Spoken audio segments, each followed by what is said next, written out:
Hi, my name is Justin DeRoy, Hey, my name is Miguel Carroll. and you are listening to Just Two Guys Talk Movies. Hi, for those of you who have never tuned into the show before, this is just a show where two guys get together. Sometimes maybe my brother here, Michael, who's recording from today. Sometimes my friend Jesus, the not so famous director. He'll be on the show, and we basically just discuss movie news. Sometimes we'll give you some suggestions for what to watch. We might even do some movie reviews for you every once in a while. But anyway, that's the whole concept of our show. And anyway, thanks for tuning in for today, and we're gonna go ahead and get into it.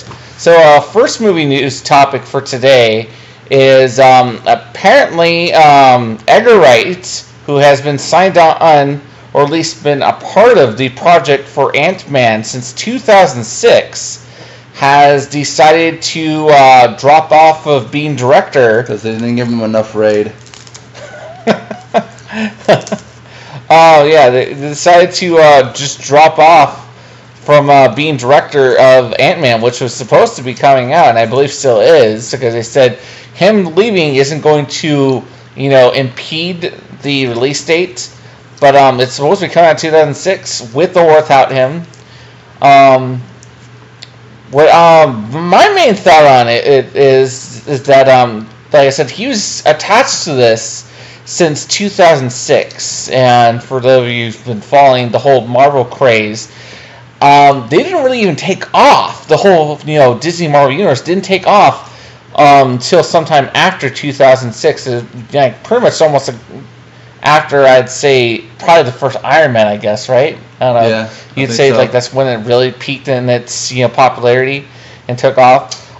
So what I think what happened was that he signed on and he was creating this whole vision for what he wanted to do, and they must have liked it at the time because they kept it on and were allowing him to work on it for this entire time. But then suddenly things changed.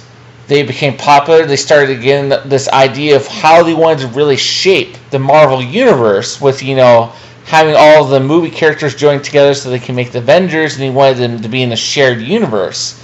Well, Edgar Wright, apparently, at least not entirely, he was, into this whole shared universe, or some other reason, something involving his, creative ideals didn't fit with this new vision that they've created after the movie had taken off. And he was just like, it's, you guys want to take this whole different direction, but that's not the movie I want anymore. And they can come to an agreement on, some kind of compromise for, like, we'll let you keep this and this, but you have to have this so it fits in with the other movies. But for whatever reason, it wouldn't work out for them. And basically, he wanted to become a Disney princess, and they wouldn't let him. All right. Well, that joke aside, Michael, what's your thoughts on this? Like on Edgar Wright's, leaving the project? Well, if he wants to be, a pansy about what they want to do, let him be a pansy. They'll find someone else. They always do. And then the movie's probably going to be better than what this guy would have thought of anyways. Yeah, so. Well, from what we've, at least, I'm going to try to give you a short little clip that I had found that Edgar Wrights, if you've probably heard about, you might have heard about, had released test footage of the film that looked pretty freaking awesome, actually. There's this whole little action sequence where you get the concept of what I almost said Iron Man, what Ant-Man is, and basically showcase what he can do, his powers and whatnot. And it looked really cool, but I can't find really very good quality, so don't complain if you click on the link and it looks like crap. And it's also, the worst thing is when your enemy just has a can of Raid, and that's how he defeats you. So it's horrible. It really is. Well, I think the only reason a can of Raid would kill him, not particularly because he's Ant-Man, because, well, it's poison to us, too. A can of Raid would poison you just as much as it's going to poison the ant, but, jeez. But even if you spray it on the ground, he won't come back to the area, so it's all good. Anyway. If you're a criminal, all you need to do is just spray, layer a barrier around where you're gonna like rob the place or do whatever, and that dude isn't coming around that place, so. Yeah. Okay. I was gonna actually comment just something you were saying. They can get just about anyone. Basically, what it sounds to me, and it kind of sounds like what you're saying. They want the yes man right now. They don't want someone who's gonna complain about their own artistic vision, because they just want to go along with what their vision is. Producers and stuff like that. Disney, go our direction. Screw what you want. Is basically what I'm hearing, and this is only speculations and rumors. They're saying maybe James Gunn, the guy who's currently directing or has directed and is putting out the Guardians of the Galaxy film, he could end up being picked up to do the project, which would make sense because as far as I know, they practically finished the set for a post-production post-production on the film, but it's pretty much complete. So I would think he'd be free if he wanted to do it to maybe take up, because I'm guessing Edgar Wright has pretty much laid down the groundwork. They have their actors. I'm sure they've already started on at least making sets and stuff like that. So they, like I said, they just need a yes man that's going to work with their vision, with what they want, that Edgar Wright wouldn't do. And won't bring Ray to the set. I can't with the Ray jokes. God. I'm not going to bring up any more bug hero topics anymore around you now, just for this. We're going to go ahead and move on. Bring up Flyman. I'll talk about bug zappers. I think there is a Flyman. I'm not sure. Good. Bug zappers. Anyway, so moving on to the next and last topic for today. This is actually a revisit. If you listened to our last episode of some movie news we had touched on about Alfonso Cuarón was supposed to be in negotiations to direct the Fantastic Beasts and Where to Find Them film. This is the Harry Potter spinoff. And, news had broken actually just this week that he has indeed turned that down. He is not going to do it. In fact, he even said that it's mostly because he's already just come off a 5-year engagement on a huge, big, special effects film. Sorry, I'm slurring my words. And he just wants to take a break from doing those kinds of films, and he's just not interested anymore. And at the same time, I was going to go ahead and just mention this, because it was also, before this news broke, it was being speculated that he also could be looking into directing this Shining prequel called The Overlook Hotel, which I thought sounded interesting. But while he's given the statements for about him not directing this upcoming Harry Potter spinoff, he'd said, "I never even heard of these rumors, so no, it's definitely not true." So if the guy who's the rumors about it, and he says, "I've not even been approached or known, I haven't even heard the rumors myself."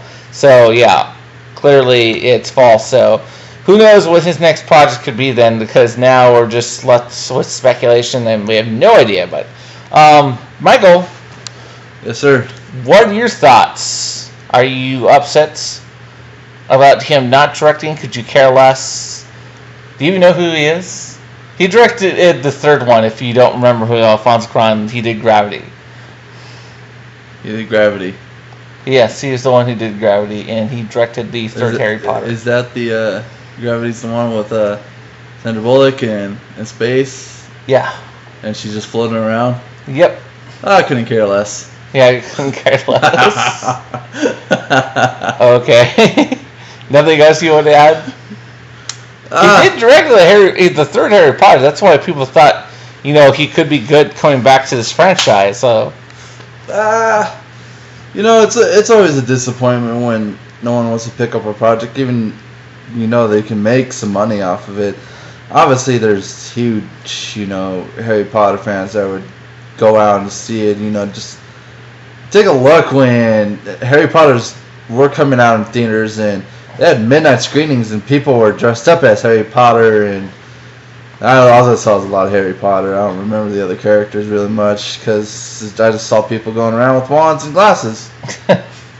All right.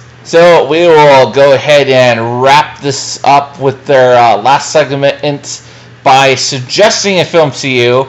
My suggestion actually was going to be in a movie review I was going to do, but I was going to do this with my friend Jesus, but he wasn't going to be able to work with my schedule this week. So instead of doing a movie review over, I'm just going to use it for my movie suggestion and say, go see X-Men Days of Future Past. This is actually the first time I've even suggested something that's in theaters for my movie recommendation to watch. Usually I recommend something you can watch on Netflix or like some old movies that are pretty awesome that I want to recommend. But first time you can actually see a movie that I recommend in theaters. Fantastic film. It's got, the time-traveling sci-fi, the great characters, the X-Men movies that we love and stuff like that. Of course, bringing back, the X-Men First Class cast. That's, I liked the movie, though I didn't really particularly like the movie. I'm not going to get into that. But the cast was phenomenal. Of course, you got them back. And surprisingly, one of the high points of the film is Quicksilver, which I thought he looked absolutely lame in the pictures. And I was like, oh my God, he's going to screw this up, isn't he? And I got to tell you, because, there's this whole big war going on which Quicksilver is going to be better. Is it going to be, the X-Men's Quicksilver or the Avengers Quicksilver, which are, two different studios. And this Quicksilver sets the bar pretty high, because literally the most entertaining scene in the whole movie was with the Quicksilver guy, and it was completely unexpected. So, that's further ado, I'm done. That's my movie suggestion. Go out and watch it while it's still in theaters. Please do. Anyway. And you should see Monument Men. That movie is really, really good, actually. A lot of history in it as well. If you're one of those people that like, to watch, don't like to read those books with those words in it, you can just watch the movie and you can learn some stuff. It's all good. And guess what? That's Matt Damon. Oh yeah. Oh yeah. That's my movie suggestion. And your selling point is, oh yes, Matt Damon's in this film, ladies. Oh yes, the eligible bachelor. I don't even know if she's eligible. Hey, is she eligible? Hey, Matt Damon. That's all you need to know. All right, so that is the end of the show. And if you like what you hear, please tune in again next time and share with friends and comment. All right, that's it for us. Goodbye. Adios.